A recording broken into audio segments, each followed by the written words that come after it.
আমি বলবো না যে উনি সবার সাথে এরকম করে কিনা, এটা আপনারা দেখবেন। কারণ আমি নিজের মুখ থেকে ওনার কোনো নেগেটিভ কথা বলতে চাই না, কারণ আমার চরম শত্রুরাও আমি চেষ্টা করি যে পজিটিভ কথাগুলো তুলে ধরার জন্য।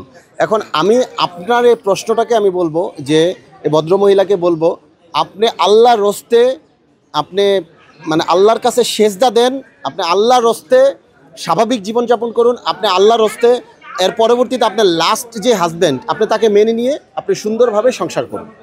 এছাড়া ওনার ব্যাপারে আর কোনো কথা বলতে চায় না এবং আর কোনো কথা বলারও নাই। না, উনি কাকে মেনে নিতে চায় না? উনি মেনে নিতে চায় না গরিব অসহায় সাংবাদিককে মেনে নিতে চায় না।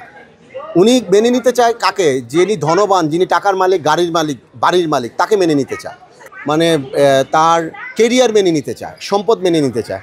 দেখেন, বিয়ের দাবিতে আন্দোলন করছে বাংলাদেশে এইমাত্র এই প্রথম একটা ছেলে, যেই ছেলে তার বিয়ের স্বীকৃতি চায়, যে ছেলে নোয়াখালী যাচ্ছে, যে ছেলে আপনার মানে বিভিন্ন জায়গায় যাচ্ছে দৌড়ায় দৌড়ায়, সে তার স্বামীর অধিকার প্রতিষ্ঠা করতে পারছে না। আবার এই ভদ্রমহিলা আরেকজনের কাছে স্বামীর অধিকার চায়। এখন যার টাকা আছে সে তার কাছে স্বামীর অধিকার চায়, যার টাকা নেই উনি তার কাছে স্বামীর অধিকার চায় না। আমার মা বদ্দুয়া দিবে, কারণ আমি 17 দিন জেল খাটছি। 17 দিন জেল খাটছি, আমার মা 16 দিন আমাকে জেলখানায় দেখতে গেছে।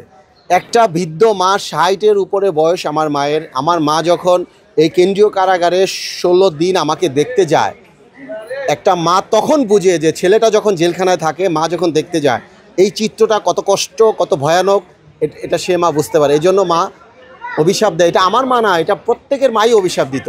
কিন্তু আমি আমার মাকে থামানোর চেষ্টা করছি যে আম্মা আর অভিশাপ তাকে দিয়েন না, আল্লাহর রাস্তায় আপনি তাকে মাফ করে দেন। মা কি বলেন এগুলা? আমার সাথে তো তার অটোমেটিক ডিভোর্স হয়েই গেছে।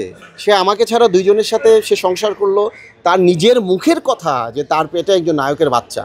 এরপরে আমাকে কিভাবে আপনারা এই প্রশ্নটা করেন? আপনারা এত গুণী সাংবাদিক। সে তো পরে অস্বীকার করেছে যে আবারও অস্বীকার, মানে সেটা কি বলবেন? আচ্ছা, মানলাম সে তার মুখের কথাটা অস্বীকার করছে, কিন্তু উনি যে একটা ভিডিওতে যে নায়ককে যে, এটা তো আমি বললে যে বাচ্চারাও দেখবে আমার ভিডিওগুলো, আমি বলতে পারি যে এটা একটু কেটে দিয়েন যে ইয়ারে ওই যে সে নায়ককে যে উনি চুমু দিচ্ছেন, এই ভিডিওটাতেও কিন্তু ভার্চুয়াল প্ল্যাটফর্মে আমরা দেখেছি।